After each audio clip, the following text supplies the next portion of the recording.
फारूक साहब, बहुत बहुत शुक्रिया कि आपने हमारे लिए वक्त निकाला। और आई नो आपके लिए बहुत मुश्किल वक्त है, आप बहुत करीब थे अली रज़ा आब्दी साहब के, आपके भाइयों की तरह थे। सो आर कंडोलेंसेज, हम न्यूज़ की तरफ से कंडोलेंसेज। लेकिन सर मैं आपसे ये पूछना चाहूँगी, आज आपने ये कहा कि उनको थ्रेट्स जो हैं वो आ रही थी। सर बताना पसंद करेंगे कहाँ से थ्रेट्स जो हैं उनको आ रही थी? देखिए, मैं इसकी तफसील में इस वक्त इसलिए नहीं जाऊंगा कि बहुत सेंसिटिव मामला है। मेरा सवाल तो ये कि हुकूमत की जिम्मेदारी कहाँ है, हुकूमत कहाँ पर है? ये जो जुल्म है ये बहुत बड़ा जुल्म हुआ है, बहुत बड़ा कौमी नुकसान हुआ है। वो कौमी असासा था, मजम्मत सब करेंगे हमने की, मुतालबा सब ने किया कि कातिल गिरफ्तार हो, साजिश बेनकाब हो, साजिशियों को भी करार वाकई सजा दी जाए। लेकिन मुझे बताएं कि उसे थ्रेट्स पहले भी मिलती रही हैं। 2 सिपाही उसके पास थे, एमएनए जब तक था। क्या स्विच ऑफ हो गया, एक आदमी एमएनए की हैसियत से उतर गया तो क्या अगले दिन उसके ऊपर जो सारे रिस्क थे उसके नजरियात की वजह से, उसकी सियासी या मसले की आइडियोलॉजी की वजह से, या उसके मौकिफ की वजह से किसी मसले पर, क्या वो थ्रेट खत्म हो जाएंगे अगर वो एमएनए बंद हो जाएगा?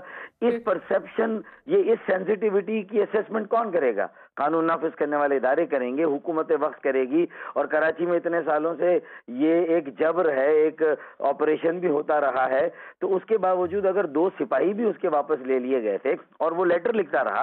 5 फरवरी को जब हमारी पार्टी में एक तफरीक आई तो मेरे साथ खड़ा हुआ, तब भी मैंने लेटर लिखे कि भाई ये सारे लोग हैं जो हाई प्रोफाइल हैं, इनकी जिंदगियों का रिस्क है, लेकिन प्रोटेक्शन के लिए कोई बंदोबस्त और कोई इंतजाम ना हो तो डॉक्टर साहब कथा कलामी ठीक है, बिल्कुल हुकूमत की ये अपनी जगह, इस पे भी सवालिया निशान है। बट आपसे ये भी जानना चाहेंगे, लॉ इन्फोर्समेंट एजेंसीज इस वक्त ये कह रही हैं कि जो मुत्तहिदा कौमी मूवमेंट के अंदर, जो मुत्तहिदा कौमी मूवमेंट पाकिस्तान और उसके अंदर जो है आपका फैक्शन है, बहादुराबाद फैक्शन है, उनमें जो रिफ्ट है, और फिर पीएसपी भी है, जो रिफ्ट है उसकी वजह से ये उसको एट्रीब्यूट किया जा रहा है कि ये कत्ल जो है ये उस फैक्शन की जो आपस की लड़ाई है उनकी नज़र कर दिया गया है इसको। नहीं, ये बहुत ही गलत तासुर दिया जा रहा है। अगर कोई बाकायदा ऑफिशियल इस तरह की बात की, बिल्कुल गलत है ये।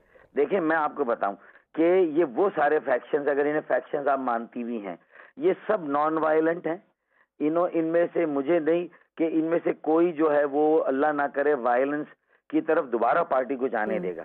पहले अगर पार्टी में कुछ लोग चले गए या गए और उसमें लोग कहते हैं कि लंदन से उसका कोई कनेक्शन था, तो देखें उसको एक्सपोज करना, उसको बेनकाब करना, उसको भी कोर्ट ऑफ लॉ में साबित करना, ये हमारा काम नहीं है।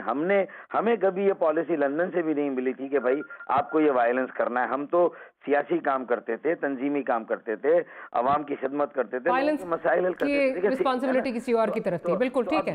अब जो भी कर रहा है, देखें इसमें मुख्तसर बात यह है कि मैं किसी पे उंगली नहीं उठाना चाहता, लेकिन मुझे ये जरूर मालूम है कि उसे पहले भी धमकियां मिलती थी, उसकी हिफाजत का कोई इंतजाम नहीं किया गया, उसे कोई सिक्योरिटी नहीं दी गई। कथा कलामी की माफी। और अभी चंद दिन पहले भी मुझे ये कल ही इतला मिली है मुसद्दिका कि उसे चंद दिन पहले भी थ्रेट मिली थी, चंद दिन पहले भी कहीं पर जिक्र किया था, लेकिन उसको कोई सिक्योरिटी नहीं। अच्छा सर, इतना बता दें, आई अंडरस्टैंड सेंसिटिविटी जो है मामले की बहुत ज्यादा है, ये बता दीजिए क्या आप कहेंगे, क्योंकि ऑब्वियसली डिफरेंट जो है वो इसमें जो है वो कहा जा रहा है कि एक तरफ ये धड़ेबाजी का जो है वो कहा जा रहा है, दूसरी तरफ कहा जा रहा है कि इसमें जो सेक्टेरियन एलिमेंट है वो भी है, वो हो सकता है। या आप जो ये बात कर रहे हैं, ये जो थ्रेट्स आ रही थी, ये बैरून मुल्क से कहीं से आ रही थी या किसी यहाँ पे पॉलिटिकल पार्टी से आ रही थी, इतना तो बता दीजिए, क्या कहेंगे इस पर?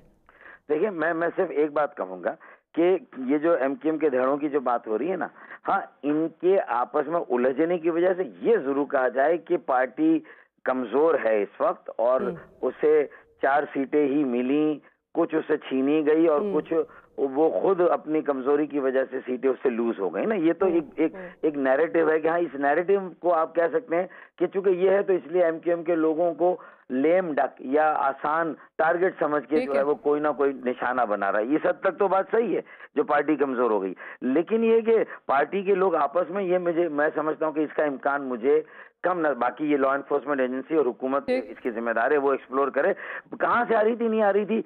मैं समझता हूँ कि वो कानून नाफिज करने वाले इदारों तक ये सारी मालूमात पहुंचेगी, पहुंच जाएगी, पहुंच गई होगी।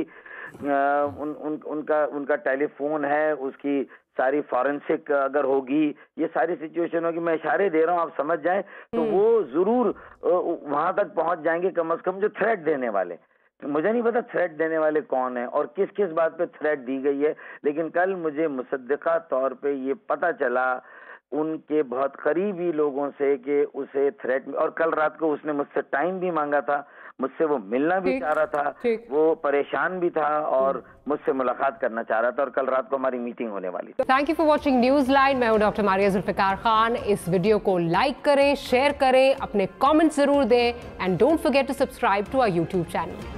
हम न्यूज, आगे की सोच।